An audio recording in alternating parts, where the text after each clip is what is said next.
Hello everybody, this is Di, Antinatalist, and I just thought of something today. I saw a bicyclist and about 35 years old, really into biking, sport biking, whatever.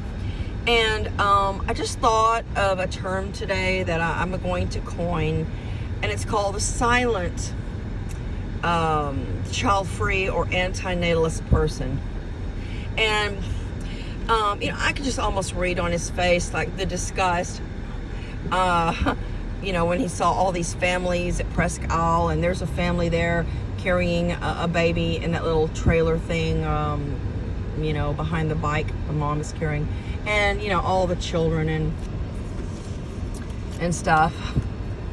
And anyway, this was supposed to be Presque Beach, or Presque days, and so what happened was actually Presque is noticing a human footprint. Go figure. So they have limited and excluded the vendors, which usually accompany Presque days.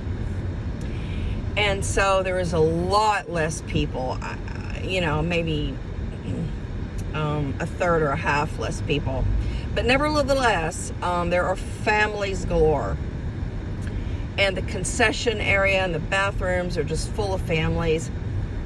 The beaches with lifeguards are full of families. So it makes it really, really unappealing to a child-free person. Or an antinatalist, whatever the case may be. Anyway, so I saw this guy, and he was a biker, serious biker, and it just occurred to me that he was annoyed. He just felt, I don't know, I could just sense his annoyance with the traffic, the people, the families. And, there's more families up here. They just congregate on weekends, and they really exploit the environment. Even though there's less attractions for them, they still, they consume, they loiter at bathrooms and concessions. But what about the word silent antinatalist? Or the silent child-free people. And what I mean by that is people who are obviously interrupted and disgusted or frustrated with the family traffic at parks and recreational areas and places where wildlife are. And they just don't speak their mind. And I thought it was a good word because it seems like across my travels and across my adventures, I see them. I see the silent antinatalist and child-free, but of course, their numbers are few and far between compared to natalists. Natalists just hog everything. They loiter in swimming pools, even if there's a really, really nice hot tub at a real expensive, pool, like the Westons, or, like places in Aspen, Colorado.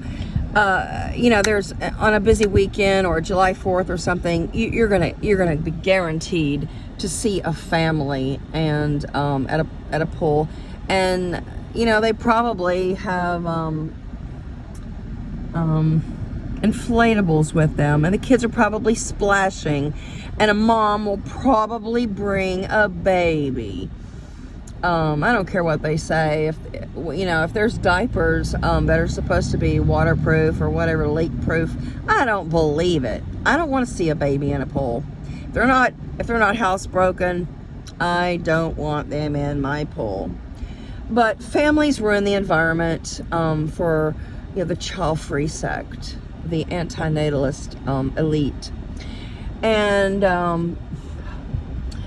there's some people that just will not confront the annoyance, just out of fear of being bashed, or just for the fear of being called prejudiced or exclusionary.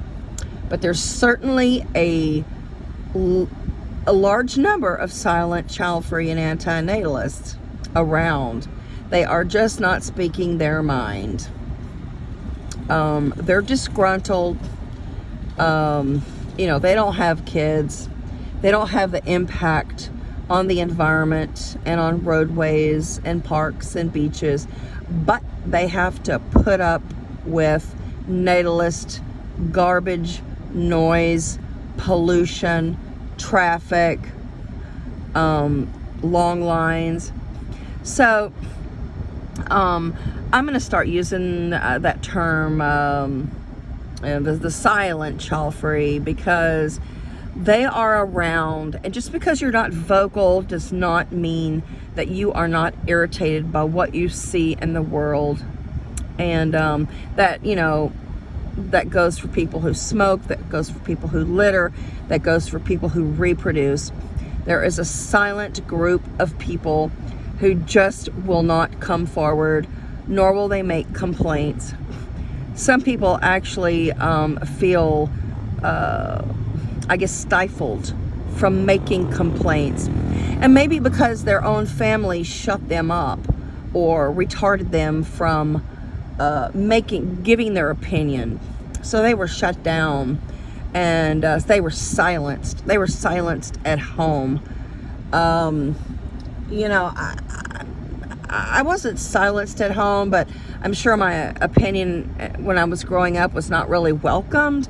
But I really didn't care, because I'm going to speak my mind, and I'm going to say what I feel. And from the time I was young, I just felt, I saw the inconveniences, I saw the annoyances, and I was a big anti-pollution proponent. I was a little activist as a kid, but what I found is that the activists in life, or the silent child-free, or the anti-natalists, they are few and far between, and we are not represented at all. There's a car dog. How cool. He's like an Airedale. Oh, they had two of them. That's really cool. And by the way, folks, pets make very little impact on the world. Your children are the ones who make impact. I was talking to a friend today, and he has 4 kids, and he was very, very dismissive, as he usually is. And I told him about the pools being littered with children and splashing, and just made it a very uninhabitable environment for me. And like basically any child-free person. And, and he goes, well, you're on vacation. Just ignore it. Just ignore it, because, I'm working. And I said, but I'm actually paying more for my room.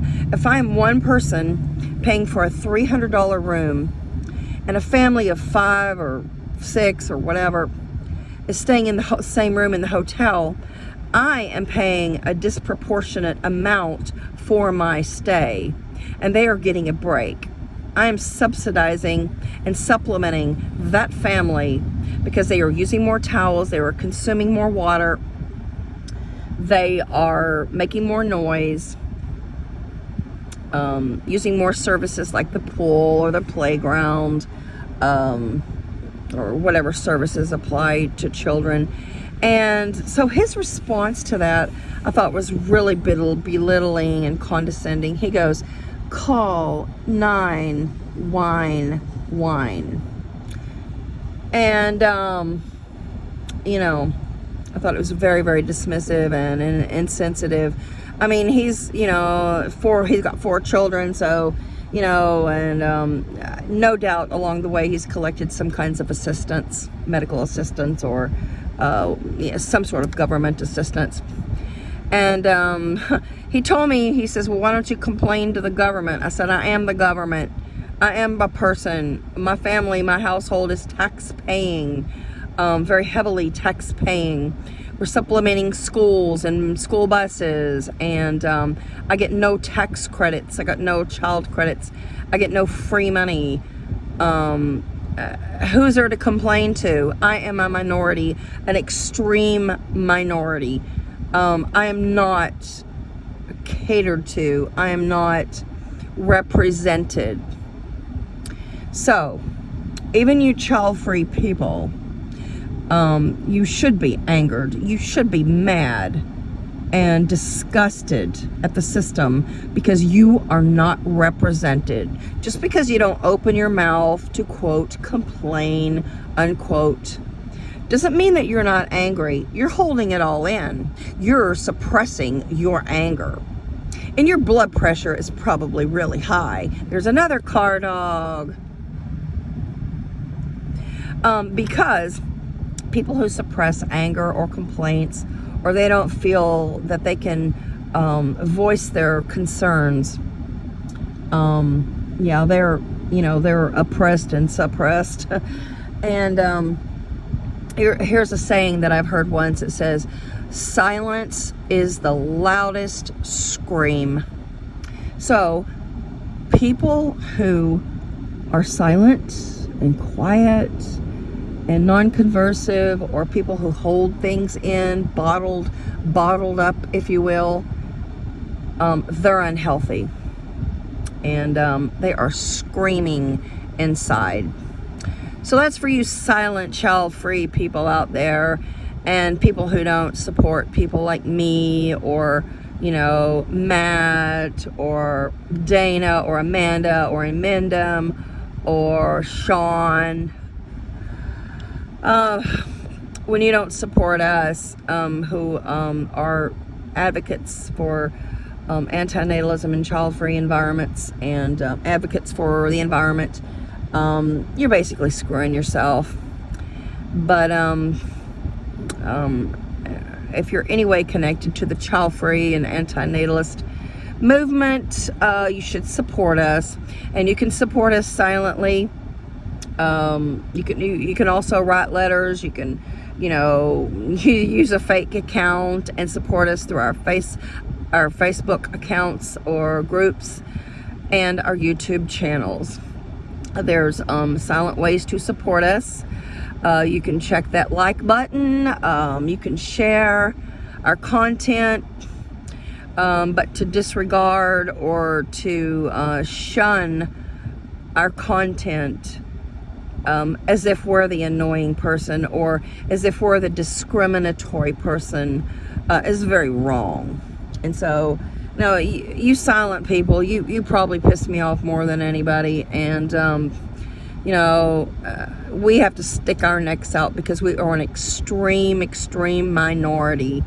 I don't know how many people fit our description, but maybe 5-6% of a population, even more so in developing countries. I'm just taping this, and I'm seeing hordes and hordes of people coming to the park. And the park was rightfully appropriate for limiting excursions this year and for limiting vendors. However, it really curtailed my experience. It was done because they were seeing the impact of humanity. They were seeing more litter, more pollution, both noise and physical pollution, so this is a shame. So I will be coming back when I usually am here, which is like late August or September, when families are back home and they have to attend their schools and their jobs.